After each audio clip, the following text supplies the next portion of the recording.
ભારત દેશ ઉપર અનેક મોગલ રાજાઓએ પોતાની હકુમત ચલાવી હતી. તે પૈકીના એક હતા ઔરંગઝેબ. કદાચ કેટલાક ભક્તોએ એનું નામ સાંભળ્યું હશે. પાઠ્યપુસ્તકમાં પણ ઔરંગઝેબનો નામનો ઉલ્લેખ કરવામાં આવે છે. બહુ ક્રૂર શાસક હતો. બહુ જો હુકમી સમગ્ર પ્રજા ઉપર, ભારત વર્ષ ઉપર, દેશ ઉપર ચલાવતા હતા. પણ એનો એક નિયમ હતો. રોજ સવારે અલ્લાહની બંદગી કરે, નમાજ પડ્યા પછી જ એ પાણીના ગ્લાસનો સ્પર્શ કરતો હતો. ક્રૂરતાવાળો શાસક, પણ પોતાના જીવનમાં આટલી એક ધાર્મિકતા, આટલી એક આસ્તિકતા એણે રાખી હતી. રોજ સવારે પવિત્ર કુરાનને સ્પર્શ કરે, જે મુસલમાનોનો ધર્મગ્રંથ છે, એ કુરાનને સ્પર્શ કરે ને ત્યાર પછી જ બીજી ક્રિયા કરતો હતો. એટલે એકવાર કોઈકે એને પ્રશ્ન પૂછ્યો કે કુરાનને સ્પર્શ કરવાથી, આ બંદગી કરવાથી શું લાભ થાય છે? એણે બહુ સરસ પ્રત્યુત્તર આપ્યો કે મને પણ ખબર છે કે મારામાં આક્રમકતા છે. હું બહુ જુલ્મી સ્વભાવનો છું. મારે મારી આક્રમકતા, મારી કુટેવ એને થોડીક ઓછી કરવી છે, પણ હું કરી શકતો નથી. પણ જ્યારે જ્યારે હું આ ધર્મગ્રંથને સ્પર્શ કરું છું, જ્યારે જ્યારે બંદગી કરું છું, ત્યારે મારી આક્રમકતા ઓછી થતી હોય એવું મને અનુભવાય છે. આ આપણા સૌ કોઈનો અનુભવ છે.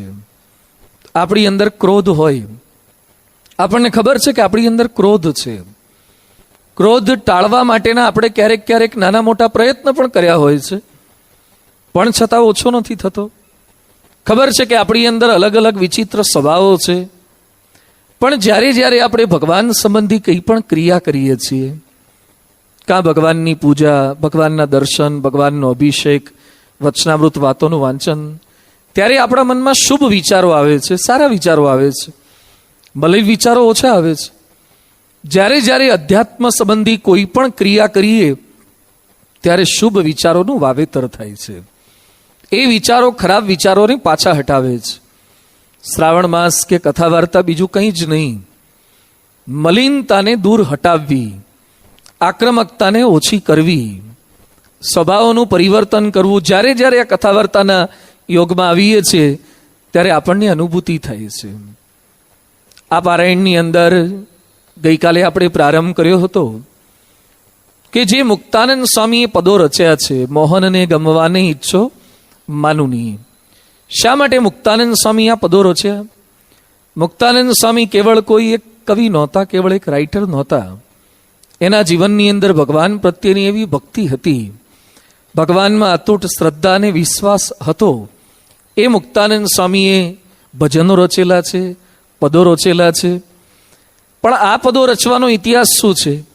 તો મુક્તાનંદ સ્વામીનું પૂર્વ નામ મુકુંદદાસ હતું અને અમરેલી પાસે અમરાપર ગામના તેઓ વતની હતા. બાળપણથી એમને શાસ્ત્ર અભ્યાસ કરવાની રુચિ હતી, સંગીતમાં પણ રુચિ હતી, પણ પહેલેથી જગતમાં અનાસક્ત હતા. એને કોઈ વિષયો પ્રત્યે કોઈ પ્રકારનું આકર્ષણ નહોતું. પણ છતાં એ વખતે જૂની લગ્ન પ્રથાને બધું હતું. નાની ઉંમરે લગ્ન કરી દેવામાં આવતા, ખબર એ ના હોય એ સમયે લગ્ન કરી દીધા. જેમ કે નરેન્દ્રભાઈ મોદી, એને કદાચ આ બધામાં રસ પણ નહોતો, આરએસએસના પ્રચારક હતા, પણ છતાં પરિવારના આગ્રહથી લગ્ન કરી દેવામાં આવેલા હોય. એમ મુક્તાનંદ સ્વામીને, મુકુંદદાસને પરાણે લગ્ન કરી દેવામાં આવ્યા. છતાં પણ એના મનની અંદર ભગવાનને પામવાની ઝંખના બહુ અતૂટ હતી. એટલે આત્મહત્યા કરવા માટે તૈયાર થયા કે જો નિષ્કામ ધર્મ ન પાળી શકાય તો મરી જવું સારું. આકાશવાણી થઈ અને પછી તો 1, 2, 3 એવા અલગ અલગ ગુરુઓને શોધતા શોધતા છેવટે રામાનંદ સ્વામી મળ્યા. રામાનંદ સ્વામી પાસે ત્યાગી થયા. નીલકંઠ વાણીનું સંપ્રદાયમાં આગમન થયું. ભગવાન સ્વામિનારાયણ કરતા 24 વર્ષ મોટા હતા મુક્તાનંદ સ્વામી. છતાં પણ નીલકંઠ વાણીની બધી જ આજ્ઞાઓની અંદર રહ્યા. ભગવાનને પૂર્ણ સહકાર અને આદર આપ્યો. થોડાક વર્ષો વીત્યા. પ્રેમથી મુક્તાનંદ સ્વામી ત્યાગી તરીકે અનેક લોકોને પ્રેરણા, પ્રોત્સાહન આપતા હતા. એમના એક બેન હતા, ધનબાઈ એમનું નામ, અથવા તો ધનુબાઈ તરીકે પણ ઉલ્લેખ આવે છે. એને પોતાના ભાઈ પ્રત્યે બહુ વાલ હતો, બહુ પ્રેમ હતો. અને ભાઈ એને છોડીને ત્યાગી થઈ ગયા એ બેનને ગમ્યું નહીં. જો હેત હોય, પ્રેમ હોય અને અથવા તો સમજણ ન હોય તો ભાઈ છોડીને જાય, કયા બેનને ગમે, કયા માતાને ગમે. એટલે એણે મુક્તાનંદ સ્વામીને ત્યાગાશ્રમમાંથી, સાધુ આશ્રમમાંથી પાછા લાવવાના બહુ પ્રયત્ન કર્યા. બીજા દ્વારા સમજાવવાના પ્રયત્ન કર્યા, કાલાવાલા કર્યા કે મારો ભાઈ પાછો આવી જાય. રક્ષાબંધને રાખડી કોને બાંધીશું? આ મુકુંદાસ જતો રહે પછી ભાઈ વગરનું ઘર બને, ખાલી ખાલી રાખશે. બહુ પ્રયત્ન કર્યા પણ સ્વામી બિલકુલ ડગ્યા નહીં. નહીં તો કેટલાક ત્યાગી થવા જતા હોય ને આવા થોડાક પ્રલોભનો આવે ને તો પણ પાછા ડગી જાય. સારંગપુરમાં સાધુ થવા માટે આવે, 1 વર્ષ સાધકમાં રાખે, પછી 15, 20, 25 દિવસની રજા આપે છેલ્લે દીક્ષા લેતા પહેલા. એટલે સગાવાલાના ત્યાં બધે ફરવા માટે જાય, બધાના સંકલ્પો પૂરા કરે, બધે જમે. કારણ કે પછી તો આજીવન કોઈ સગાવાલાને મળવાનું નથી. એમાં એક સાધક 1 વર્ષ તો ત્યાં રહ્યા હતા, તાલીમ પ્રાપ્ત કરી હતી, રજા લેવા માટે જ ગયા હતા. જેવા એ ઘરે ગયા ને એના ભાઈ પરણેલા હતા, એટલે ભાભી ઘરે હતા. એટલે ભાભી એને જમાડ્યા અને પછી આમ રમતની અંદર એના ગાલ પર ટપલી મારીને કે તમે જતા રહેશો પછી અમને ખાલી ખાલી રાખશે. તે પેલા ત્યાં રહી ગયા, પછી પાછા ગયા નહીં. કેટલી ટપલીઓ ગળાને રોકી રાખે, કોક આવા મીઠા શબ્દ ક્યાંક રોકી રાખે, કોક આંસુ તમને રોકી રાખે, કોક લાચારી બતાવે, ભલભલા ડગી જાય, રોકાઈ જાય. એ બધાની વચ્ચે મુક્તાનંદ સ્વામીને ડગાવવાના ખૂબ પ્રયત્ન કર્યા પણ સ્વામી ડગતા નથી. એકવાર ગરડામાં દરબારમાં ક્યાંકથી રામકથા ચાલુ હોય એવો અવાજ સંભળાયો. એટલે મુક્તાનંદ સ્વામીએ સેવક શાંતાનંદ સ્વામીને પૂછ્યું કે રામકથા કોણ કરે છે? એટલે એમણે કીધું ધનુબાઈ, તમારા બાઈ, તમારા બેન, એ રામકથા કરે છે, રામાયણની વાત કરે છે. એટલે દરબારમાં બેઠા હશે ને બહેનોને રામાયણની કથા કરતા હતા મુક્તાનંદ સ્વામીના બેન.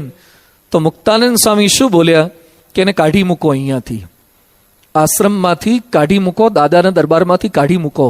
માર્ગી પંથવાળાનું પોતાનું પણ સારું થયું નથી અને બીજે બગાડ કરશે, માટે એને કાઢી મૂકો. ત્યાગી થયા પછી પોતાના સગા સ્નેહી પ્રત્યે કોઈ પ્રકારની લાળ રે એ કોઈ સ્વામિનારાયણ સંપ્રદાય નથી. બાર ત્યાગી થયા પછી પોતાના સગાવાલાને મામા માસીને સેટ કરવા લાગે, ગોઠવવા લાગે. જેમ એક ધારાસભ્ય થાય ને તો બાકીના નીચેના કેટલાય લોકોને ક્યાંક ને ક્યાંક નિગમમાં આગા પાછા સેટ કરી જ દે. આ સ્વામિનારાયણ સંપ્રદાયની જુદી વિશેષતા છે. એમના સગા બેન આવ્યા હતા, છતાં મુક્તાનંદ સ્વામી કહે છે એને કાઢી મૂકો. ભાઈ કોઈ રીતે માનતા નથી, આવવાની ના પાડે છે પાછા.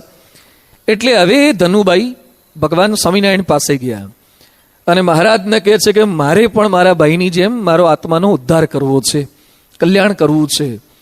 એટલે મને ઉપદેશ જોઈએ છે, તો મારા ભાઈને આજ્ઞા કરો, મુક્તાનંદ સ્વામીને આજ્ઞા કરો કે મને કથા વાર્તા કરે, મને ઉપદેશ આપે, મને વાતો કરે અને એમના વચન હું માનીશ. મારે એમની વાણી સાંભળવી છે, મુક્તાનંદ સ્વામીની વાણી સાંભળવી છે. એની વાણીથી કેટલાયના પરિવર્તન થાય તો મારું ચોક્કસ પરિવર્તન થશે. વાણી સાંભળવાની ઈચ્છા થઈ આવી. એટલે મહારાજને આવી વાત કરી. મહારાજ કે અમારા સંતોને તો મનાઈ છે, સીધા બહેનોના રીતે કઈ વાતચીત નહીં કરી શકે, પણ પડદા નાખીને તમે પાછળ બેસજો, મેં મુક્તાનંદ સ્વામીને કહીશું, પડદા નાખીને વાત કરશે. નહીં તો સીધા વાત કરે તો એ તો નિયમ લોપાશે, ઉપવાસ પડે. પણ હેત હોય એટલે આગ્રહ રહે. ઘણા લોકો સાધુ થયા પછી પણ મા બાપને હેત બહુ હોય, એ ભૂલી શકે નહીં. એટલે અહીંયા મુક્તાનંદ સ્વામીને મહારાજ કે છે આજ્ઞા કરીશું, તમને પડદો રાખીને કથા વાર્તા કરે. પછી મહારાજ મુક્તાનંદ સ્વામીને કહે છે કે તમારા બેન આવ્યા છે ને બહુ આગ્રહ કરે છે તો તમે કથા કરો. મુક્તાનંદ સ્વામી કે મહારાજ અમારા નિયમ મુજબ ને આપે આપેલા નિયમ મુજબ એ શક્ય બનશે નહીં, એટલે હું વાતો નહીં કરું. ના પાડી દીધી. મહારાજ કે પણ એની બહુ ઈચ્છા છે અને જ્ઞાનોપદેશ જોઈએ છે, આત્મ ઉદ્ધારની વાત સાંભળવી છે. પછી મુક્તાનંદ સ્વામી કહે છે કે મહારાજ હું 4 પદો લખીને આપું, હું 4 ભજન કીર્તન લખીને આપું, એ ભજન એને મોકલાવજો અને કથા કરવાથી જે લાભ થાય ને એ લાભ એને થઈ જશે. ખાલી એને નહીં, સ્ત્રી માત્રને લાભ થશે. ખાલી સ્ત્રી માત્રને નહીં, જેટલા ભગવાનના માર્ગે ચાલે છે એ બધાને પદો મદદરૂપ થશે. એટલે મુક્તાનંદ સ્વામીએ પોતાની બેન જ્યારે એમને ઘરે ખેંચી જવા માટે આવતા હતા, જ્યારે વ્યક્તિગત ઉપદેશ સાંભળવા માંગતા હતા, ત્યારે ન તો એમની પાસે ગયા, ન તો વ્યક્તિગત ઉપદેશ આપ્યો, પણ જે 4 પદો રચ્યા એ પદો એટલે આ હરિરીજાની રીતડી. મોહનને ગમવાને ઈચ્છો માનુની, આ જે પદો છે એ પોતાના બેન માટે એમણે લખેલા છે, સમગ્ર સમાજ માટે રચેલા છે. એ પદોની વાત આપણે સમજવાનો પ્રયાસ કરવાના છીએ પારાયણની અંદર. પહેલા જ પદની અંદર પહેલી જ કડી શું પ્રયોજે છે? મોહનને ગમવાને ઈચ્છો માનની. શબ્દ ક્યાંક માનની વપરાય છે, ક્યાંક માનુની વપરાય છે. સ્ત્રીવાચક શબ્દ છે, માન પ્રધાન તત્વ હોય છે. એટલે કે છે મોહનને ગમવાને ઈચ્છો માનુની. અધ્યાત્મ માર્ગનું પહેલું પગથિયું આ છે. જેમ સંગીતની અંદર શીખવું હોય ને તો સા આવે પહેલા, સારે ગમ પદની સા, સાથી જ શરૂઆત થાય. એમ અધ્યાત્મ માર્ગનું પહેલું પગથિયું આ છે કે ભગવાનને ગમતા થવાની ઈચ્છા આપણે રાખવી જોઈએ. દરેક વ્યક્તિ કોઈકના ગમતા થવાની ઈચ્છા રાખે છે ને. ગુડ બુકમાં આવવું છે, કોઈકની ગુડ બુકની અંદર આવી જવું છે. બાળકને એમ હોય કે મા બાપનો ગમતો થવું, યુવાનને એમ હોય કે મિત્રોનો ગમતો થવું, છાત્રને એમ છે કે શિક્ષકનો ગમતો થવું, કર્મચારી બોસનો ગમતો થવાનો પ્રયાસ કરે. કોઈ રાજકારણી હોય ને તો નરેન્દ્રભાઈ મોદીનો રોડ શો અહીંયા હતો તો એના પાર્ટીના જેટલા હોય ને બને એટલા નજીક જવાના પ્રયત્ન કરે, સોંપેલા કામ સારા કરે, જેથી કરીને પીએમની સીએમની ગુડ બુકમાં આવાય, એના ગમતા થવાય. શિષ્યને એમ થાય કે ગુરુનો ગમતો થવું. જેમ આપણે પણ મહંત સ્વામી મહારાજ આવતા હોય તો સેવા કરીએ, આપણી કંઈક રજૂઆત થાય એમની આગળ, એમની નજર આપણા ઉપર પડે અને આપણી વિશેષતાઓનો પરિચય એમને થાય, આપણે એમને ગમતા થઈએ, આવી ઈચ્છા રહે છે. એમ ભક્ત માત્રને પણ ઈચ્છા રહે કે હું ભગવાનનો ગમતો થઉં. અને આ એક વિચાર જ્યારે દ્રઢ થઈ જશે, ખોટો વિચાર નથી, ભગવાનના ગમતા થવાનો વિચાર રાખવો જ જોઈએ. પરિવારની અંદર પણ કોઈકના ગમતા થવાનો વિચારો તો એના માટે કેવી કેવી ક્રિયા આપણે કરીએ છીએ. પ્રદેશની અંદર એક ગામ છે, આયોવાના ડિમોઇન્સ ગામનું નામ છે, બારે નામ છે. એક સંગીત શિક્ષિકા હતા, મિસ હોન્ડર્ફ, એક બાઈ શિક્ષિકા હતી. પિયાનો શીખવાડતી હતી લોકોને, સ્કૂલના બાળકોને. એમાં 11 વર્ષનો એક બાળક હતો, રોબી એનું નામ. એને પિતા નહોતા, એની માતા ત્યક્તા હતી, ત્યજાયેલી હતી. એટલે ત્યાં સંગીત શીખવા માટે આવ્યો ને પછી કે છે પેલા શિક્ષિકા બેનને કે મારી મમ્મી મને પિયાનો વગાડતા સાંભળવા માંગે છે. એનું સપનું છે કે મારો દીકરો પિયાનો વગાડે. જેમ કેટલીક માતાઓનું સપનું હોય છે દીકરો સ્કેટિંગ શીખે, કમ્પ્યુટર શીખે, સ્વિમિંગ શીખે, એટલે એને લેવા મૂકવા જાય, એને ટ્રેનિંગ આપે છે. એમાં આનું સપનું હતું કે મારો દીકરો પિયાનો વગાડે. પણ આને બિલકુલ સૂઝ નહીં, બિલકુલ ટેલેન્ટ નહીં. કેટલાકને છે ને બાળપણથી તમે નાના નાના બાળકોને જુઓ ને, એને તબલા ગમે, એને હાર્મોનિયમ ગમે, એ નગારા પાસે આવે ને તો એ નાના નાના બાળકોએ આરતીમાં નગારું વગાડવા માટે થનગન થતા હોય અને પાછા સારું વગાડે. અને અમુક લોકો સિનિયર સિટીઝન થઈ ગયા હોય ને તો એ હાથમાં દાંડી આપે ને તો હારો તાલ ફાવે જ નહીં. આપણામાં કોણ જાણે જીન્સમાં કે આગલા કોઈ જન્મમાં ખેલ કર્યા જ ના હોય. અને અમુક નાના હોય તો પણ અમુક ફિલ્ડની કળા હોય છે. કોણ જાણે આનામાં બિલકુલ સૂઝ નહીં, વગાડી જ ન શકે. શિક્ષિકા શીખવાડવાનો પ્રયત્ન કરે તો એ ખાર ભૂમિ જેવું બિયારણ ઉગે જ નહીં. માતા રોજ મૂકવા આવે, લેવા આવે, પણ અંદર ના આવે. એટલે શિક્ષિકા કંટાળી, હારો કશું શીખતો નથી. એકવાર એ આવતો બંધ થઈ ગયો, શિક્ષિકાને રાહત થઈ, હારું આ ત્રાસ તો મટ્યો, કશું શીખતો નથી, આપણું ક્લાસનું રિઝલ્ટ બગાડે છે. છેવટે જ્યારે ટ્રેનિંગ કોર્સ પૂરો થયો એટલે એક સમારોહ રાખ્યો સંગીતનો કે જેટલા પિયાનો શીખ્યા હતા એ પોતાનો ડેમો રજૂ કરે. એની એક પત્રિકા બનાવી વાલીઓ સુધી મોકલાવવા માટે. એમાં આનું રજિસ્ટરમાં નામ હતું એટલે આના ઘરે પહોંચી ગઈ. એકચ્યુઅલી એને બોલાવવાનો નહોતો પણ નામ હતું, હજુ લિવિંગ કાઢ્યું નહોતું એટલે એના ઘરે પહોંચી ગઈ. પેલો આવી ગયો, એ કે હું ભાગ લઉં. શિક્ષિકા તું નહીં કે, જે ચાલુ વિદ્યાર્થી જેના માટે જ આ કાર્યક્રમ છે, તું તો નીકળી ગયેલો છે. એ કે પણ હું નહોતો આવતો એનું કારણ એ હતું કે મારી માતા બીમાર હતી, ક્લાસના મારી પાસે પૈસા નહોતા, હું થોડી ઘણી પ્રેક્ટિસ તો કરતો જ તો, એટલે મને પણ રજૂઆત કરવા દો.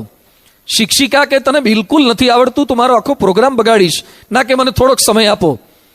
એટલે એને આખો કાર્યક્રમ પૂરો થાય એમાં છેલ્લે 6 મિનિટ આપી, છેલ્લે, જેથી કરીને બહુ ખરાબ ગાય તો પડદા પાડીને કાર્યક્રમ પૂરો કરી દેવાય. સીધું ગુણાતીતમ ગુરુમ પ્રાપ્ય જ કરવાનું રહે.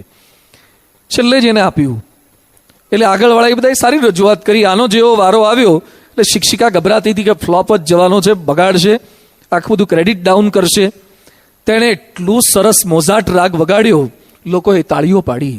શિક્ષિકા દોડીને સ્ટેજ પર પહોંચી ગઈ અને પેલા રોબીને પૂછે છે કે રોબી તું શીખ્યો ક્યારે આવું, આટલું સારું ક્યાંથી વગાડે છે? એ કે મેડમ ખ્યાલ છે, હું આપને કહેતો હતો કે મારી માતા બીમાર છે, મારી માતાને કેન્સર હતું, પણ એની ઈચ્છા હતી કે હું પિયાનો વગાડું. સારો વગાડું. મારા મનમાં ઈચ્છા હતી કે શીખું, પણ મારામાં ટેલેન્ટ નહોતી, હું નહોતો વગાડી શકતો. પણ બીજી તકલીફ એ હતી કે મારી માતા જન્મજાત બહેરી હતી, એ સાંભળી નહોતી શકતી. એ કઈ રીતે શીખે, આ કઈ રીતે સાંભળે? એટલે મને એમ થાય કે હું શીખું તો એ સાંભળી તો શકવાની નથી. એટલે મારી અંદરથી શીખવાનો એક સ્પિરિટ નહોતો જાગૃત થતો. કોને સંભળાવવા માટે શીખવાનું? એ તો બહેરી છે, કોના માટે શીખીને બધી રજૂઆત કરું? પછી એ રડતા રડતા કહે છે, આજે સવારે જ મારી માતાનો સ્વર્ગવાસ થયો, એ મૃત્યુ પામી છે. અને સ્વર્ગમાં ઉપર ગયા પછી કાનની કોઈ બેરાશ રહેતી નથી. હવે મને વિશ્વાસ છે કે ઉપર ગયા પછી મારો પિયાનો ચોક્કસ સાંભળી શકશે, એટલે મેં આટલો સારો પિયાનો વગાડ્યો છે. મારી માતાને સંભળાવવા માટે, મારી માતાને ગમે છે એના માટે. એક વિચાર, પરિવારના સભ્યને ગમે છે એટલે મારે એનું ગમતું કરવું છે. મધ્યના 26માં મહારાજ કહે છે, ભગવાનના જે ભક્ત હોય એને ભગવાનને ગમતું હોય તે કરવું અને ન ગમતું હોય તે ન જ કરવું. ભગવાન સ્વામિનારાયણ સંબંધી ઘણા બધા પુસ્તકોમાં ઘણા ભક્તોના ઉલ્લેખ છે. એમાં દાદા ખાચરનું નામ અવારનવાર આવે છે. મહારાજ દાદા માટે એવું બોલતા કે દાદો તે દાદો, દાદો તે દાદો, હું ગરડાનો ને ગરડું મારું તે કદી નહીં મટનારું. આવું ગરડા માટે બોલતા. ગરડા કરતા બીજા કેટલાય સારા શહેરો હતા. ધરમપુર હતું, ગાયકવાડના દરબારમાં મહારાજને રાખતા હતા, જામનગર બોલાવ્યા હતા, ભાવનગર બોલાવ્યા હતા. છતાં પણ મહારાજ ગરડાની અંદર એવા આસક્ત શબ્દ આપણે જાણી જોઈને વાપરીએ છીએ. એટલું એમને ગમતું, ક્યાંય પણ ફર્યા પછી પાછા ગરડા જ પહોંચવાની એમની ઈચ્છા થતી. અને બીજા ગમે તેવા હરિભક્તો હોય તો દાદાના તોલે કોઈ ના આવે. શા માટે? અંત્યના 24માં લખે છે કે દાદા ખાચરના પરિવારને અમને રાખ્યાનો સ્વાર્થ છે, તો અમને ન ગમે તેવી એક પણ પ્રકૃતિ દાદા ખાચરે રાખી નથી. ભગવાનના ગમતા થવું એટલે ભગવાનને ગમે એવું જ આચરણ કરવું. ભગવાનને ગમતા થવા માટે આર્થિક ભીડો વેઠવો પડે. દાદા ખાચરે 25 વર્ષ ભગવાન સ્વામિનારાયણને રાખ્યા છે. ભગવાન સ્વામિનારાયણને 25 વર્ષ રાખવાના. આપણા ઘર મંદિરમાં ખાલી ઠાકોરજીને રાખવા હોય ને થાળ કરવા તો એ અઘરું પડે છે. એ ઠાકોરજી તો થાળ જમતા જ નથી, પાછી એવી ને એવી થાળી આપણને આપે છે, તો એ અઘરું પડે છે ઘણાને. આ તો 25 વર્ષ સુધી જમે એવા લાલજી ઠાકોરજી હતા. અને ખાલી ભગવાન સ્વામિનારાયણ એકલા નહીં, 500 સાધુ મિનિમમ, બાકી તો 2,000 સાધુ હતા. અમે તમારા ઘરે ખાલી 2 સંતો જમવા આવવાનો હોય, રાજકોટના બધા ધારો કે આવીએ ને કદાચ 20 સાધુ, તો 2-5 દાડાથી ધંધે લાગી જાય. કેટલી એક્સરસાઇઝ કરે, શાકભાજી ક્યાંથી લાવવું, શું કરવું, ઘરમાં ક્યાં બેસાડવા. અને સંતો જમીને જાય ને ત્યારે હાશ થાય. કહેતા ટેન્શન એટલું હોય, સરખી રીતે પાર પાડવાનો હોય પ્રોજેક્ટ. 25 વર્ષ 500 સાધુઓને રમાડ્યા, જમાડ્યા ને સાચવ્યા છે. આર્થિક બીડો નહીં પડ્યો હોય? 500 જણાનું રાશન તો ગણો રોજનું, 25 વર્ષ સુધીનું ગણો તો ખરા. તમારા ઘરે લગ્ન પ્રસંગ 1 કે 2 હોય, એમાં એકવાર 500 જણાને જમાડ્યા હોય તો એ વર્ષો સુધી યાદ કરાવે કે અમારા લગ્નમાં દીકરાને ત્યાં 500 આવ્યા હતા, આને 3 ટાઈમ 500 આવ્યા હતા, 25 વર્ષ 500 આવ્યા હતા. તો જે આર્થિક ભીડો વેઠે છે એ ભગવાનના ગમતા થઈ શકે છે. બાપા પુરુષોત્તમપુરા જાય, રઢુ લાટ, કદાચ કોઈ ગયા હોય તો ચરોતરમાં છે, ધોળકાથી આગળ જઈએ ત્યાં પુરુષોત્તમપુરાનો એટલો મહિમા બાપાએ લખ્યો છે ને. એમાં તમે ચિત્રો જુઓ ને, સ્વામી કે વૃંદાવન કરતા ભૂમિ પવિત્ર છે, આની માટીને માથે ચડાઈએ તો એ લાભ થાય. 68 તીર્થ અહીં આવી ગયા. શા માટે આટલો મહિમા? સાવ ધૂળિયા છે, લીંપણવાળા મકાન છે. પણ આશાભાઈ ઈશ્વરભાઈ એણે જે શાસ્ત્રીજી મહારાજ માટે આર્થિક ભીડો વેઠ્યો હતો એટલે એ બાપાના ગમતા બની ગયા. ભગવાનને સંતના ગમતા થવું હોય તો આર્થિક ભીડો વેઠવો પડે. ભગવાનને સંતના ગમતા થવું હોય તો શારીરિક ભીડો વેઠવો પડે છે. તમે શરીરને લેશ માત્ર કારસો ના આપો અને પછી ગમતા થવાનો પ્રયત્ન કરો તો એમ ગમતા નથી થવાતું. ત્યાં વરતાલની અંદર કામ ચાલુ હતું ને પરમહંસો ના શરીર ગારાવાળા થયા તો મહારાજ રાજી થયા ને ભેટ્યા. એટલે પરમહંસો કહે છે, મહારાજ આ ગારો છે, આપનું શરીર બગડશે. મહારાજ શું બોલ્યા? ગારો નથી, આ તો ચંદન છે, ચંદન. ગમતા થવા માટે શારીરિક ભીડો વેઠવો પડે. ભગતજી મહારાજ ચૂનો પીલવાની સેવામાં જોડાયા તો ગમતા થયા. ભગતજી મહારાજ ભાદરોડ પધાર્યા હતા અને એ સમયે શાસ્ત્રીજી મહારાજ ઇત્યાદિ સંતો હતા. અને ભગતજી મહારાજે સંકલ્પ કર્યો બધાને જમાડવા છે. શું જમાડવા છે? રોટલા, બાજરાના રોટલા જમાડવા છે. અને જેટલા પીરસ્યા એટલા જમ્યા, કેપેસિટી ઉપરાંત પીરસ્યા. તોય છેલ્લે ભગતજી શું કહે છે કે મારી ઈચ્છા છે આટલો રોટલો ખાઓ, અડધો રોટલો ખાઓ. કેપેસિટીની બહાર એટલું પીરસ્યું અને શાસ્ત્રીજી મહારાજ કઈ જ મોઢું મચકોડ્યા વગર જમી ગયા. પછી ભગતજી રાજી થયા અને સમગ્ર શરીરે ચંદનની અર્ચા કરવા દીધી અને ચંદનવાળા શરીરે શાસ્ત્રીજી મહારાજને ભેટવાનું સુખ લેવા દીધું. જે રાજીપો થયો એ શારીરિક ભીડો વેઠ્યો ભગતજીના કહેવાથી એટલે થયો છે. ક્યાંક શાબ્દિક ભીડો વેઠે તો રાજીપો થાય, તો ગમતા થવાય. બાપા ગોંડલમાં જે અમૃત મહોત્સવ ઉજવાયો એનો પ્રસંગ બાપાના મુખે અમે સાંભળ્યો, વિડીયોમાં જોયેલો. મુંબઈમાં બાપા સભામાં પ્રસંગ કહે છે. એમાં પ્રસંગ બોલતા બોલતા બાપા ગળગળા થઈ ગયા, રડી પડ્યા. પછી સ્વામી શું કહે છે કે યોગી બાપાએ અમૃત મહોત્સવ ગોંડલમાં જ ઉજવવું એવું કમિટીએ નક્કી કરીને પરમિશન આપી. પછી મને અંદર રૂમમાં બોલાયો અને બે હાથે, એક હાથે આમ તો મોટે ભાગે એક હાથે ધબ્બો મારતા યોગી બાપા, પણ બે હાથ લઈને મને વાંકો વાળીને વાહામાં જે ધબ્બા માર માર કર્યા, એટલા રાજી થઈ ગયા. અને યોગી બાપા કે વાહ, કે તમે અમારો સંકલ્પ પૂરો કર્યો. યોગી બાપાની ઈચ્છા હતી કે અમૃત મહોત્સવ ગોંડલમાં થાય, જ્યારે જૂના સંતો ટ્રસ્ટીઓની ઈચ્છા હતી કે પાણીની તકલીફ છે તો અમૃત મહોત્સવ બીજે થાય. યોગી મહારાજનું ગમતું શું છે એ પ્રમુખ સ્વામી મહારાજ જાણી ગયા અને ત્યાં જ અમૃત મહોત્સવ કરવાનો પ્રયત્ન એમણે કર્યો. એટલે ટ્રસ્ટીઓ સાથે જૂના સંતો સામે જીંક ઝીલી તો બધાએ શાબ્દિક ભીડો પ્રમુખ સ્વામી મહારાજને આપ્યો, કખડાયા. પ્રમુખ સ્વામી મહારાજ બોલ્યા કે પાણી નથી તો હું ભાદરમાંથી પાણી લઈશ. તો મોટા સ્વામી પ્રમુખ સ્વામી શું કે તને ગતાગમ પડે છે, ક્યાં ગોંડલ ને ક્યાં ભાદર, ક્યાંથી પાઇપલાઇન નાખવાનો છે? બહુ જ શબ્દો બોલ્યા હતા. છતાં પ્રમુખ સ્વામી મહારાજે શાબ્દિક ભીડો સહન કર્યો તો યોગીજી મહારાજના ગમતા થયા છે. ભગવાન અને સંતના ગમતા થવા માટે ક્યાંક આર્થિક ભીડો વેઠવો પડશે, ક્યાંક શારીરિક ભીડો વેઠવો પડશે. તપ સંબંધી પણ શારીરિક ભીડો છે. ક્યાંક શાબ્દિક ભીડો કોકનું સહન કરવું પડે તો રાજીપો થાય છે. અને બીજું એક વાસ્તવિકતા એ છે કે ભગવાનના ગમતા થવા માટે ક્યાંક ક્યાંક બીજાના અણગમતા થવું જ પડશે. બધાને એક સાથે સ્વામી કહે છે જેને ભગવાનની મરજી સાચવી હોય તે બીજા બધાની મરજી ક્યારે સાચવી શકે જ નહીં. ન તો નરસિંહ મહેતા સમાજને રાજી કરી શક્યા છે, ન તો મીરાબાઈ, ન તો 500 પરમહંસો કે ન તો રાજબાઈ કે રામબાઈ, કોઈ જ નહીં. તમે ભગવાનના ગમતા થવા જાઓ ને એટલે સમાજમાં કેટલાયને અણગમતા થવું જ પડે.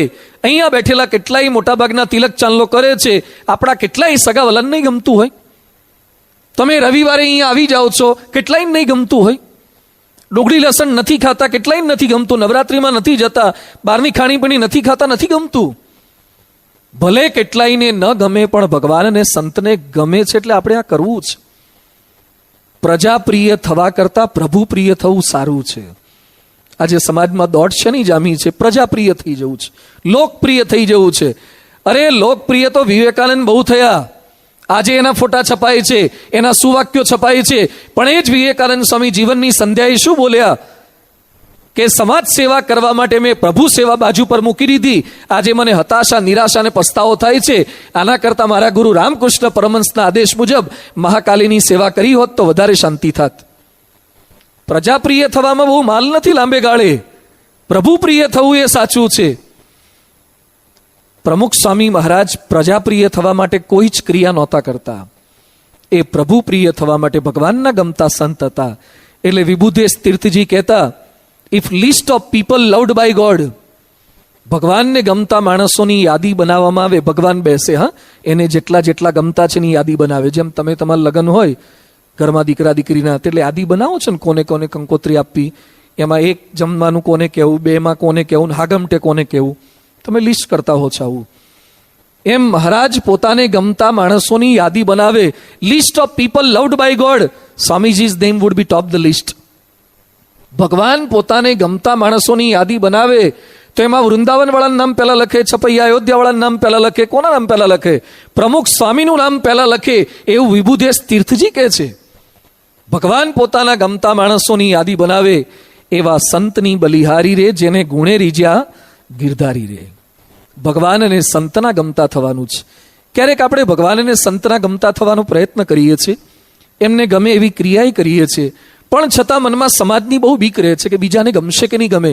તિલક ચાંદલો કર્યા પછી પણ આપણને ક્યાંક ક્યાંક ઊંડે ઊંડે બીક રહે છે.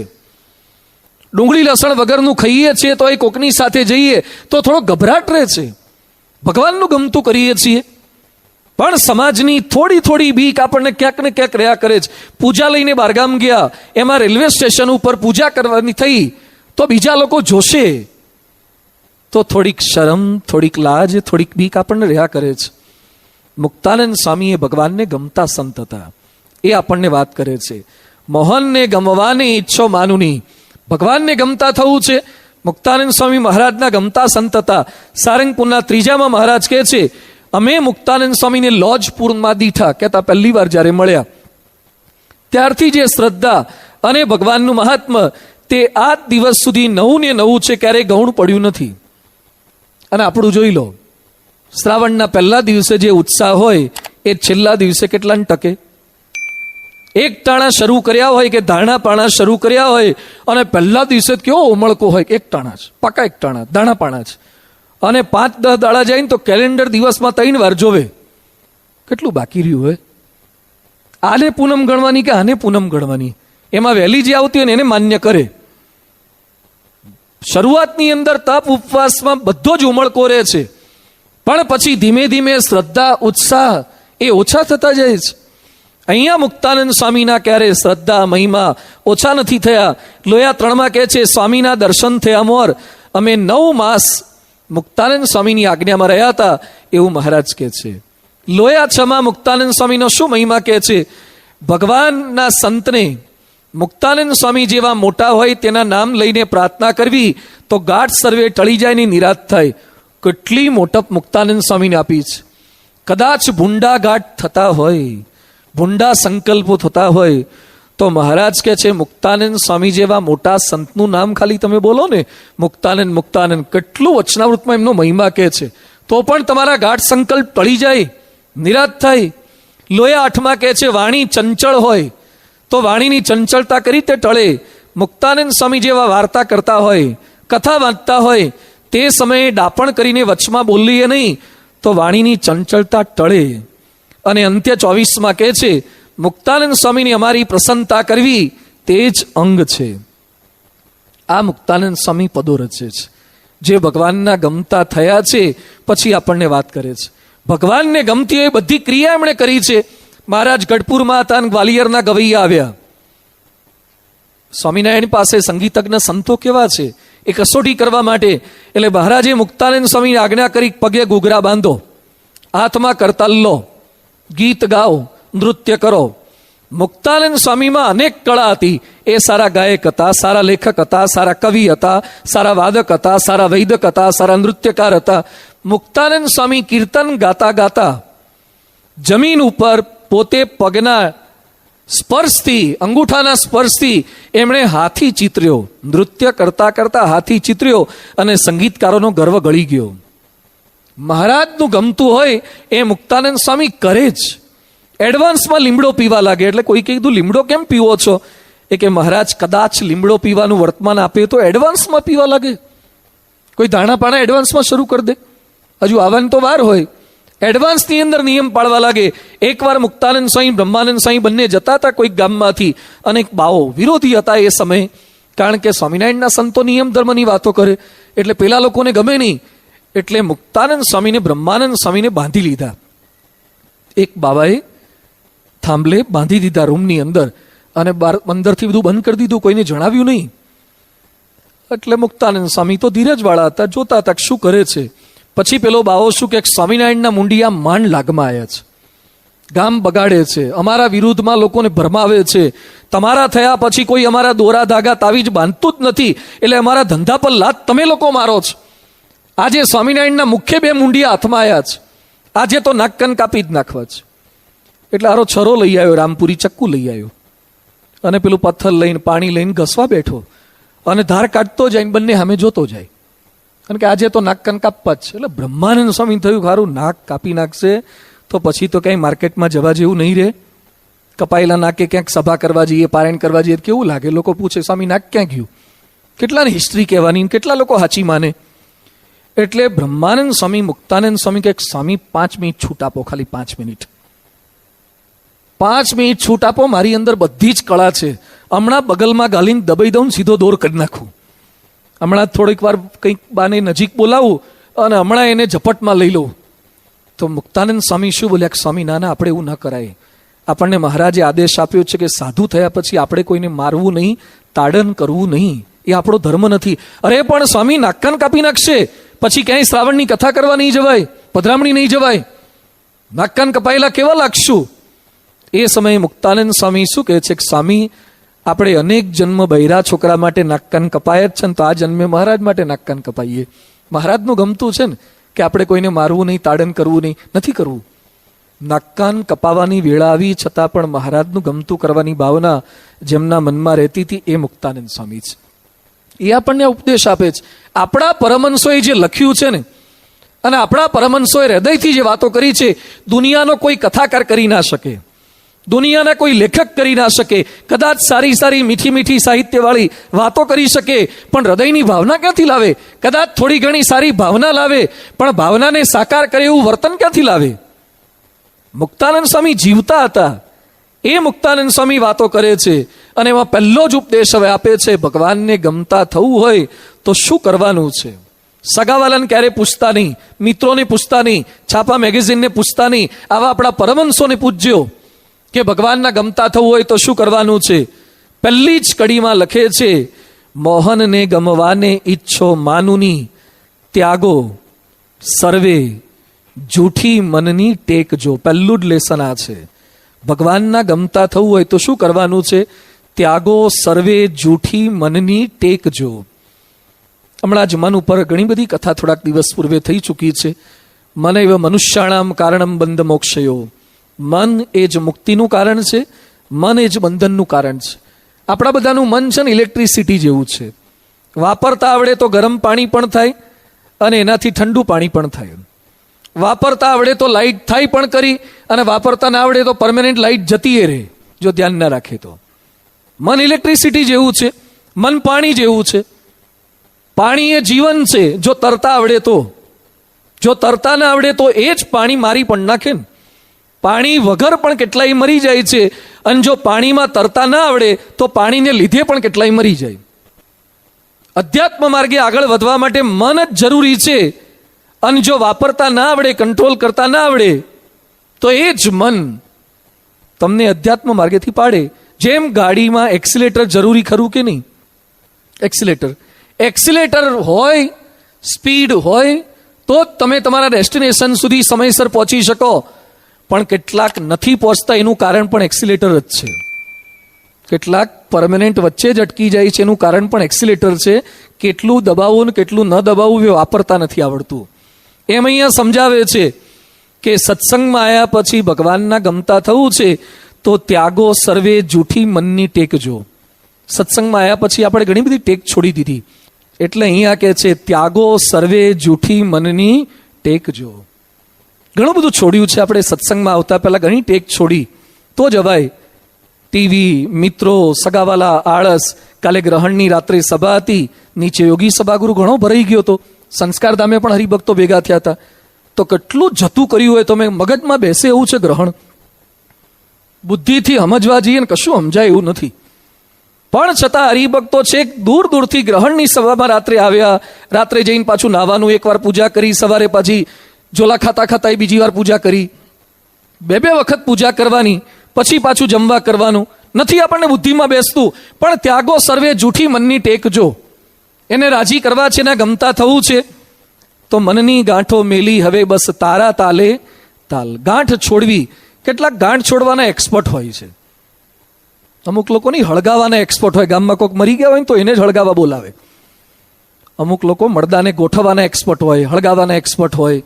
અમુક લોકો કોકની ગાંઠો બાજી ગઈ હોય ને સાસુ વહુની, જમઈ સાથે, તો ગાંઠો છોડવાના એક્સપર્ટ હોય છે. બીજાની ગાંઠો છોડવી એક્સપર્ટ છે, પણ આપણી ગાંઠ છોડવી, મનની ગાંઠ છોડવી અતિ કઠિન છે. વરતાલની અંદર બધા સંતો ધર્મશાળામાં એક સાથે રહેતા હતા. આવા હોલની અંદર બધા સૂઈ જાય અને સળંગ અડી અડીને પથારીઓ બધી કરેલી હોય. એમાં એક નવા સંત આવ્યા. જગ્યા બીજી હતી નહીં, એટલે કોઈકે કીધું તમે સહેજ ખસો ને તો બધા થોડુંક થોડુંક ખસે તો જગ્યા થઈ જાય, તો નવા સંતની પથારી આવી જાય. એટલે એક સાધુ શું બોલ્યા કે હું નહીં ખસું, આ મારી જગ્યા છે, હું નહીં ખસું.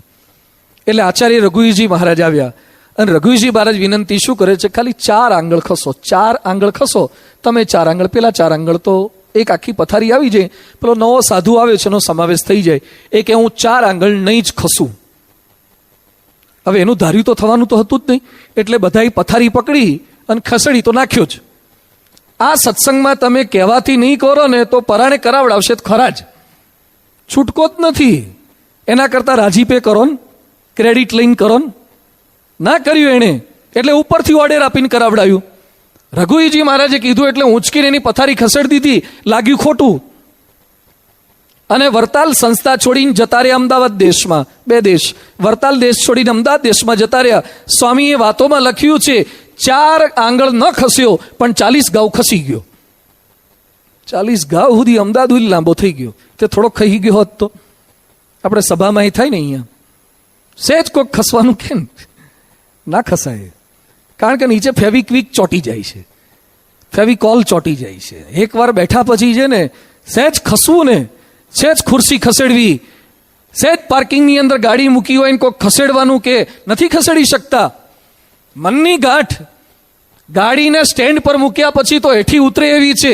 ગમે તેવું લોક માર્યું હોય ને એ ખુલે એવું છે. ચાવી આપણી પાસે જ હોય છે, પણ મનના લોક એકવાર મારી દઈએ છે ને કે આમ જ થાય, પછી એમાં ફેરફાર નથી કરી શકતા.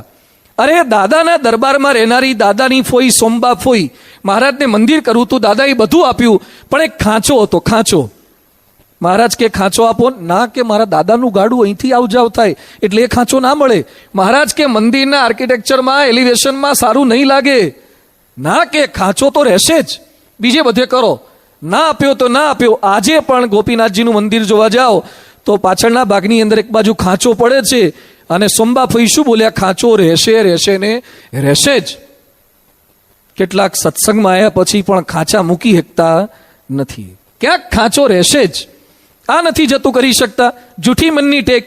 જીણાભાઈ સારા હરિભક્ત હતા પંચાળાના, મહારાજે ઉલ્લેખ પણ કરેલો છે વતનાવતમાં. પણ એની ઈચ્છા હતી કે મહારાજ પંચાળા આવે. મહારાજ પંચાળા ન ગયા એટલે એણે પ્રતિજ્ઞા લીધી, ટેક લીધી કે મહારાજ પંચાળા ન આવે ત્યાં સુધી હું માથું ખુલ્લું રાખીશ. અને પહેલા માથું ખુલ્લું રાખવું એટલે અપમાન જેવું ગણાતું. અત્યારે તો પહેરે તો અપમાન જેવું લાગે છે. પહેલા તો કોઈ પણ સ્ત્રીઓના માથા કે પુરુષોના માથા કાં તો બહેનોના લાશથી ઢાંકેલા હોય. ભાઈઓના જૂની ફિલ્મો જોજો, જૂની વિડીયો, બધા વ્હાઈટ ટોપી કે ટોપીઓ પહેરેલા જ હોય. એટલે એણે પ્રતિજ્ઞા લીધી કે માથું ઉગાડું રાખીશ. એટલે બીજા એક હરિભક્ત હતા વેરાભાઈ, એટલે એને સુરત ભાવ જાગૃત થયો કે આપણા જીણાભાઈ આવા મોટેરા હરિભક્તને માથું ખુલ્લું રાખે સારું ના લાગે. એટલે એણે કીધું કે હું મહારાજને લાવીશ, અને જો હું મહારાજને પંચાળા લાવી ના બતાવું તો હું પેટ કટારી મારીને હું મરી જઈશ. પાણતિયો કૂવામાં પડ્યો. તારે શું લેવા દેવા? પેલા એ ટેક લીધી તો લીધી, પણ એમાં પાછી આણે ટેક લીધી કે સ્વામિનારાયણને હું ના લાવી બતાવું પંચાળા તમારા માટે તો હું પેટ કટારી મારીને મરી જઈશ. શ્રીજી મહારાજ લોયા હતા, લોયા ગયા અને મહારાજને કહે છે જીણાભાઈએ જ્યાં સુધી તમે પંચાળા નહીં આવો ને ત્યાં સુધી માથું ઉગાડું રાખવાના જ. મહારાજ કે ભલે રાખે. આ તો સ્વામિનારાયણ હતા, પૂરબીઓ બ્રાહ્મણ, ગાંઠે નહીં પાછા, નહીં આવું અમે. એટલે વેરાભાઈ શું બોલ્યા કે ભલે એની ટેકથી તમે ન ડકતા, પણ બીજી ટેક મેં લીધી છે, હું મરી જઈશ. મહારાજ કે ટેકીલાની ટેક મુકાવાની અમને ટેવ પડી છે. ટેકીલાની ટેક મુકાવાની અમને ટેવ પડી છે, જાઓ થાય એકલ્લો, અમે નહીં આવીએ. પછી મહારાજ વેરાભાઈને કહે છે ગરડા ચાલો, આપણે ગરડા જવું છે. એટલે લોયાથી ગરડા નીકળ્યા. મહારાજ પરમહંસો સાથે આગળ નીકળ્યા. પણ વેરાભાઈએ મનમાં પ્રતિજ્ઞા લઈ લીધી હતી ને મહારાજ મારી પ્રતિજ્ઞા પૂરી ન થઈ, મારી ટેક મહારાજે ન સાચવી, હવે શું મોઢું બતાવીશ. એટલે બધાને જવા દીધા. ઘોડા ઉપર એ જતા હતા, ઘોડાને ઝાડ સાથે બાંધ્યો અને પછી કટારી કાઢી કમરમાંથી અને ઉપર ઉગામી અને પછી ઉપરથી ઊંચી કરી નીચેથી પેટમાં ખોસવા જતા હતા આત્મહત્યા કરવા. ત્યાં પાછળથી કોકે એમનો હાથ પકડ્યો અને જોયું તો ભગવાન સ્વામિનારાયણ. અરે મહારાજ આપ? મહારાજ કે મારો તો સંકલ્પ હતો કે ટેકીલાઓની ટેક મુકાવી, પણ મારું ભક્ત વત્સલપણું આડું આવે છે. મારું ભક્ત વત્સલપણું આડું આવે છે. તમારી ટેક સાચવવા અમે અમારી ટેક જતી કરીએ છીએ. જાઓ પંચાળા અને જીણાબાઈને સમાચાર આપો કે અમે પંચાળા આવીશું. સત્સંગમાં કેટલાક સમર્પણ ખૂબ કરે. આર્થિક સમર્પણ કરે, શારીરિક બીડો વેઠે, પણ ભગવાનને સંતનું ગમતું ન કરે ને એમનું ગમતું પણ છોડાવે અને પોતાના ગમતામાં રખાવે. આ તકલીફ આ થાય છે. બહુ જૂના હોય, સારા હોય, છતાં પણ ભગવાનને સંતની ગમતી ઈચ્છા પૂરી ન કરે. શાસ્ત્રીજી મહારાજ ગાનામાં હતા, હરિભક્તો પાસે ખરડો કરતા હતા. એમાં એક હરિભક્તે 10 રૂપિયા લખાયા, મોટી રકમ કહેવાય એ સમયે. શાસ્ત્રીજી મહારાજ શું કે, 11 કરો ને, 11 કરો ને. ઘણી વાર તમને એમ થાય ને કે સંતોને આવી થોડીક ટેવ હોય છે, જે લખાવે એના ઉપર થોડુંક કંઈક કે જ. તો તમને ટેવ નથી? જે કંઈ તોલમાપમાં આપ્યું એના ઉપર થોડી કોથમીર નથી લેતા? દૂધમાં લીટર આપ્યું હોય તો થોડુંક દૂધ ઉપરથી નાખે, એને જ થોડીક મજા આવે. લીટરનો આનંદ આવે ને એના કરતાં ઉપર થોડુંક નાખે ને એનો આનંદ વધારે આવે. એટલે શાસ્ત્રીજી મહારાજને પેલા એ 10 રૂપિયા લખાયા, તો શાસ્ત્રીજી મહારાજ કે 1 રૂપિયો વધારો. તો પેલો કે હવે 1 રૂપિયો ના વધે. એ કે 1 રૂપિયો જ વધારવાનું કહું છું, ક્યાં જાજુ કહું છું, 1 રૂપિયો વધારો. એ કે નહીં વધે. શાસ્ત્રીજી મહારાજ કે તું મને 1 રૂપિયો વધારે આપે ને તો હું તને ₹1,00,000 રૂપિયાનું ફળ આપું, ₹1,00,000 રૂપિયાની સેવા કર્યાનું ફળ આપું. તો પેલો કે મારે 1,00,000નું નથી જોઈતું, મારે 1,00,000નું કોઈ ફળ જોઈતું નથી, 10નું છે એ બરાબર છે. શાસ્ત્રીજી મહારાજ સમજાવે છતાં ના પાડે. સખી મેલી દે મનના મરોડને. અતિ અઘરું છે આ મનની ટેક છોડવી. એટલે મહારાજ પ્રથમના 76માં કહે છે, પંચ વર્તમાનમાં કોઈ વાતે ખોટ ન હોય, વચનના બીડામાં રાખીએ, એનું ગમતું મુકાવીને અમારા ગમતામાં રાખીએ તો પણ દેહ પર્યંત મુંજાય નહીં, તે પાકો સત્સંગી છે. એવા હરિભક્ત ઉપર તો અમારે વગર કર્યું સહેજે હિત થઈ છે. ગમતું મૂકવાની ભાવના. મહાભારતમાં એક સરસ પ્રસંગ આવે છે. દુર્યોધન એકવાર કૃષ્ણને કહે છે કે ભગવાનને તો બધા એક સરખા જ હોય ને, ભગવાન તો ભક્ત વત્સલ છે, એને બધા એક સરખા હોય, એને મારા તમારા એવું કશું હોય જ નહીં. તો તમારે મારા માટે અને અર્જુન માટે બંને માટે સરખો પક્ષ રાખવો જોઈએ, બંને પર સરખું હેત રાખવું જોઈએ. અમે તમારા બંનેના એક સરખા ગમતા હોવા જોઈએ. ક્યાંથી રાખે? અર્જુન પર જેવું હેત હોય એવું દુર્યોધન પર કરી રીતે થાય. તે તારા મનગમતું ક્યારે જતું કર્યું છે ખરું? દુર્યોધનને સમજાવવાનો ધૃતરાષ્ટ્રે પ્રયત્ન કર્યો એકવાર, તો દુર્યોધન શું બોલ્યો? ત્યક્તમ મે જીવિતમ રાજ્યમ ધનમ સર્વમ ચ પાર્થિવ ન તુ જાતુ પાંડવે સાર્ધમ વસેયમ અમચ્યુત. હું જીવન, રાજ્ય, ધન બધું જ છોડી શકું, પણ પાંડવો સાથે એક દિવસ પણ રહી શકું નહીં. કૃષ્ણ સમજાવે છે કે અડધું રાજ્ય આપી દે, નહીં બને. કૃષ્ણ કહે છે 5 પાંડવોના 1 ગામ, એટલે 5 ગામ આપી દે. તો દુર્યોધન શું કહે છે? 100ની અણી પર રહે ને એટલી જમીન પણ યુદ્ધ કર્યા વગર નહીં આપું. કૃષ્ણ ફરીથી સમજાવવા માટે ગયા તો એ કૃષ્ણ ભગવાનને બંદી બનાવી દેવાનો, કારાવાસમાં નાખવાનો પ્રયત્ન કર્યો. અને એ જ પાછો કૃષ્ણ જોઈને શું કહે છે? મારા પ્રત્યે તમારી ફ્રેન્ડશીપ એવી જ હોવી જોઈએ ને, અર્જુન પ્રત્યે હોય એટલું જ હેત મને કરો. ક્યાંથી કરે તને હેત? હેત થાય એવા લખણ છે તારામાં? એકે વાર તે કૃષ્ણ ભગવાનનું ગમતું કર્યું છે? અને પાછો એમ કહે છે કે મારા ઉપર હેત કરો, હું તમારો ગમતો થઉં. ભગવાનના ગમતા કોણ થાય? રામાયણમાં આ મહાભારતનો પ્રસંગ કીધો, બીજો રામાયણનો પ્રસંગ છે. રામને જેવું લક્ષ્મણ પર હેત હતું એવું જ હેત કદાચ એના કરતાં પણ વધારે પ્રશંસા રામે ભરતની કરી છે. રામચરિત માનસમાં તુલસીદાસ શબ્દ કેવો વાપરે છે રામના મુખમાંથી?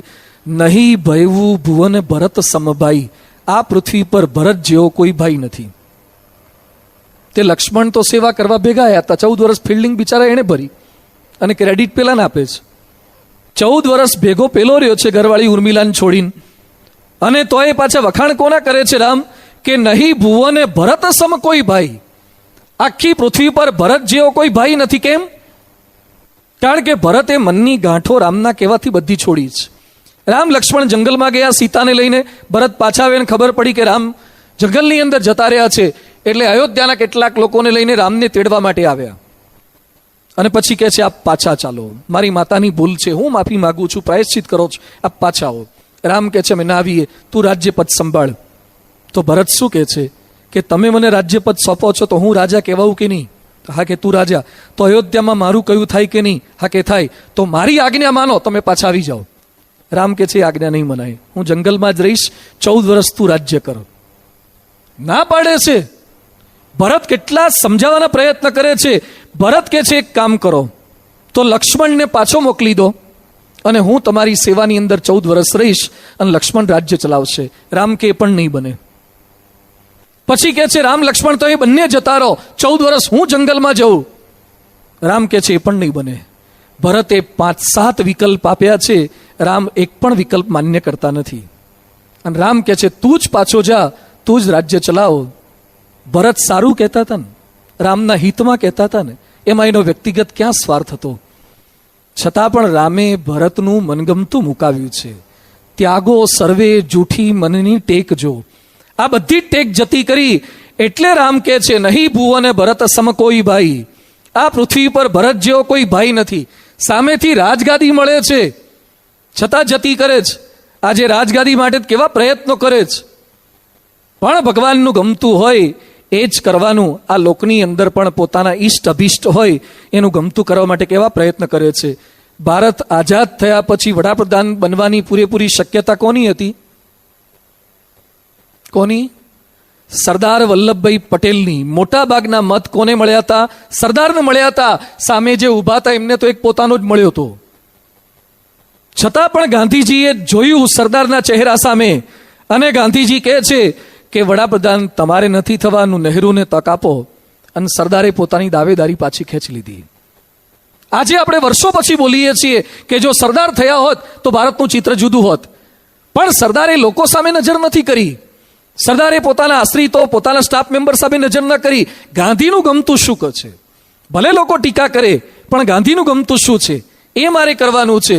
એટલે ગાંધીનું ગમતું એમણે કર્યું છે. એકવાર ગાંધીજી બેઠા હતા, બાજુમાં કાકા સાહેબ કાલેલકર બેઠા હતા અને કંઈક વાંચતા હતા. એટલે ગાંધીજીએ પૂછ્યું શું વાંચો છો? તો ઉર્દુ રૂબાયતનો અંગ્રેજી ભાષાંતર વાંચતા હતા. ઉર્દુ રૂબાયતનો અંગ્રેજી અનુવાદ વાંચતા હતા. એટલે ગાંધીજી કે કેમ વાંચો છો? એ કે મને ગમે છે એનું અંગ્રેજી ભાષાંતર. એટલે પછી ગાંધીજી એક વાક્ય બોલ્યા કે મને પણ અંગ્રેજી ભણવાનો બહુ જ શોખ હતો, અંગ્રેજી વાંચવાનો. પણ મેં વિચાર કર્યો કે દેશને આઝાદ કરવામાં જે ભાષા કામ ન લાગે એ ભાષાનું મારે શું કામ છે? હું મારા સંસ્કૃતનું જ્ઞાન જ્યાં સુધી વધારી ન શકું ત્યાં સુધી અંગ્રેજીને શા માટે ટાઈમ આપું? એટલે મેં અંગ્રેજીને જતી કરી અને સંસ્કૃત શીખ્યો છું. અને કાકા સાહેબ કાલેલકરને લગ્ની લાગી. એમણે પણ અંગ્રેજી પુસ્તક ફેંકી દીધું અને ગાંધીજીના આદેશથી ગુજરાતી શીખ્યા. કેટલું ગુજરાતી શીખ્યા કે ગુજરાતીના પાઠ કાકા સાહેબ કાલેલકરના આવે છે એવું ગુજરાતી શીખ્યા. પોતાના ઈષ્ટ અભિષ્ટ જેને માન્યા હોય એને ન ગમે એ ક્યારે ન કરવું. તો આપણને મહારાજ અહીંયા વચનાવતની અંદર પણ એ શીખવે છે. અને સાથે સાથે મુક્તાનંદ સ્વામી એ કહે છે ત્યાગો સર્વે જૂઠી મનની ટેક જો. મનની અંદર ગ્રંથિવાળી હોય એને જતી કરવાની છે. જે દાદા ખાચરે કરી બતાવ્યું હતું, મનમાં નક્કી કરી નાખ્યું હોય છતાં પણ ભગવાનને સંત મુકાવે. લોયાછમા કહે છે અહીંયા બેસવું, સંત કે અહીંયા નહીં બેસવાનું, તો ઊભા થઈને બીજે બેસવાનું. આ કરવું કે ન કરવું, સંત મુકાવે તો મૂકવું. મહારાજ એકવાર ગરડામાં પોતાના દરબારમાં હતા, ત્યાંથી દાદાના દરબારમાં ગયા. પછી મહારાજ કહે છે કે અમારી અક્ષરોડી તો સારી છે પણ એના કરતા આ રૂમ વધારે સારો છે. તો દાદા ખાચર કે મહારાજ શું ઈચ્છા છે? એ કે અક્ષરોડી કરતા આ થોડુંક વેન્ટિલેશન સારું છે તો અમે આમાં રહીએ. ભલે મહારાજ આપ અહીંયા રહો. એટલે દાદા ખાચરે સામાન બધું બદલ્યો અને પછી બીજી રૂમમાં ગયા. મહારાજ થોડા પોળા પાથર્યા થયા, થોડીક વાર થઈને પાછા નવી રૂમમાં ગયા હતા ને ત્યાં ગયા. પછી કે દાદા પેલી રૂમ ત્યાં આપી એ સારી છે પણ એમાં છે ને થોડું એર સર્ક્યુલેશન બરાબર નથી અને આમ સૂર્યપ્રકાશ સામો આવે છે, એના કરતાં આ સરસ છે. તો મહારાજ કે આપને આ ગમતી હોય તો આપ અહીંયા રોકાવ, અમે બીજે જઈએ. એટલે ફરતી જસુબાને કીધું, ફરતી પાછું ડામચિયાન માઇક્રો અને ફ્રીજ ને બધું ભેગું કરીને વોશિંગ મશીન જે કંઈ હશે ઊંચકીને બીજે લઈ ગયા. એટલે થોડીક વારથી પાછા ત્રીજી રૂમમાં પહોંચ્યા. કે મહારાજ કે દાદા પેલી રૂમ સારી છે પણ થોડી થોડી કીડીઓ બહુ આવે છે. આ બધું આ કીડીઓ આવે ને બધા જીવડા આવે ને સારું નહીં, એના કરતાં આ સરસ છે. એક દિવસમાં 18 વખત સામાન બદલાયો. 18 વખત દાદા ખચ્ચર તો એક દિવસમાં 18 ઘર બદલાયા. આમાં જેને પોતાના મકાન હશે ને એના નહીં સમજાય, જેને ભાડાના હશે ને અને વર્ષે એકાદ બે વાર બદલવાના થાય ને ઘરવાળાનો ઠપકો જે સાંભળવો પડે કે હવે તો કંઈક કરો, સૂચિતનું જ લો. પોતાનું ના લેવાય કંઈ નહીં, સૂચિતનું તો લો. ઘડીએ ઘડી આ ડામચિયા બદલવાના. 18 વખત સામાન બદલાયો છતાં દાદા ખાચર ડગતા નથી. એટલે મુક્તાનંદ સ્વામી ડગી ગયા. મુક્તાનંદ સ્વામી કે મહારાજ ખમૈયા કરો, જેના ઘેર આપણે ઉતર્યા હોય એનો ઘડીએ ઘડીએ સામાન ન બદલાય. અમે તમારા ઘેર જમવા આવ્યા હોઈએ અને એમ કે એક ટીવી આમ મૂકી દો, સોફા સેટ આમ મૂકી દો, આ પલંગ બહાર મૂકી આવો, બાથરૂમ ડિઝાઇન બદલી નાખો. તમે કહો સ્વામી જમી લો શાંતિથી, જમીન જતા રહો, અમારી ડિઝાઇનમાં ફેરફાર ના કરો. દાદા ખાચરનો સામાન 18 વખત બદલ્યો. મુક્તાનંદ સ્વામી કે જેના ઘેર ઉતર્યા હોય ને એનો સામાન ન બદલાય. તો મહારાજ શું બોલ્યા કે સ્વામી, અમે એમનો સામાન નથી બદલતા, પણ મનની ગાંઠો જે વાળી હોય એ બદલી શકે છે કે નહીં એ ચેક કરીએ છીએ. એટલે દાદો તે દાદો લખાય છે. જો આ દ્રઢતા જ વચનાવતના પાને પાને એનું નામ એટલે આવે છે. જ્યારે આપણે મનની ટેક મૂકી નથી શકતા. આણંદમાં સમયો હતો ને બધા અમે સભા વ્યવસ્થાની સેવામાં હતા ને, એમાં સભા વ્યવસ્થામાં દોરી બાંધવાની આવે અને આગળ રેલિંગ મૂકી છે, એમ દોરી હોય, દંડા હોય, એમાં આગળ પરદેશના દેશના હરિભક્તો બેસે, ખુરશીવાળા બહેનો ભાઈઓ વિભાગ પાડેલા હતા. એમ બધું ગોઠવ્યું. ત્યાં નારાયણ મુનિ સ્વામી આવ્યા.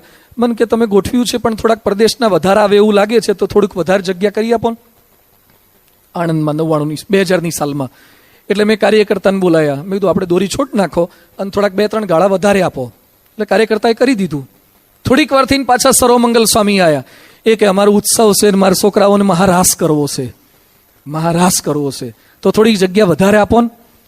એટલે મેં પાછા કાર્યકર્તાને બોલાયા. બધું આ તમે બાંધીને છોડ્યું છે, પણ હવે સર્વમંગલ સ્વામી બિચારા લોકલ સંત છે ચરોતરના, એની ઈચ્છા છે કે મહારાસ કરો, તો થોડીક જગ્યા વધારે આપીએ. એટલે દોરી છોડ નાખો અને થોડુંક પોર્શન સાઈડમાં વધારે આપીએ. તો કાર્યકર્તાએ મને શું કીધું કે નારાયણ મુનિ, અપૂર્વ મુનિ, સર્વમંગલ 3 પહેલા એકવાર ભેગા થઈ જાઓ અને નક્કી કરી લો ક્યાં બાંધવાનું છે ને ક્યાં છોડવાનું છે. ઘડીએ બાંધછોડ નહીં થાય. હવે આમાં કંઈક ફેવિક્વિક કે એરેલ્ડાઇટ તો મૂક્યું નહોતું, પ્લાસ્ટિકની દોરી હતી, આમ છોડી દેવાની, સ્ટેપલર કશું માર્યું નહોતું, કાંઈ જ નહીં. પણ મનની ગાંઠ એકવાર તમે ખુરશી પાથરી દીધી ને કે ડલ્લો પાથરી દીધો ને, તમે એકવાર પાથરી દીધો કાર્યકર તરીકે, અને કોઈક તમને ઉંચકીને બીજે મૂકવાનું કે પછી હિમાલય ઉંચકવા જેટલું અઘરું લાગે. ખસે નહીં, વજનદાર થઈ જાય. મેં એકવાર મૂક્યું ને ખસેડવાનું મને કહે છે. આ સત્સંગની અંદર એકવાર આપણે ગાંઠ બાંધી હોય છતાં પણ જતું કરવું એ મનની ટેક મૂક્યા બરાબર છે. આ વાત સમજાવે છે. એટલે મુક્તાનંદ સ્વામી એમડી બેનને આ ઉપદેશ આપી રહ્યા છે. ભગવાનના ગમતા થવું ખાલી ફોટા રાખવાથી, ગળામાં કંઠીઓ પહેરી દેવાથી, ભગવાનના ફોટોગ્રાફ વાળા સોનાના પેડલ લગાવી દેવા માત્રથી કેવળ એટલાથી રાજી નથી થઈ જતા. એને રાજી કરવા માટે એનું ગમતું કરવાનું છે, આપણું ગમતું મૂકવાનું છે. આગળ મુક્તાનંદ સ્વામી પોતાના બેનને સંબોધીને જે પદોમાં અતિ સુંદર વાતો કરી છે. પતિવ્રતાનો ધર્મ અચળ કરી પાળજો, હરિચરણે રહેજો, અબળા થઈ છેકજો. કેટલી નાની નાની વાતો છે. એક નાનકડા વાક્યની અંદર સત્સંગનો આખો ગુઢાર્થ સમાયેલો છે. એ વાતોને વિશેષ આવતીકાલે પારાયણમાં સમજીશું. શ્રી સ્વામિનારાયણ ભગવાનની જય.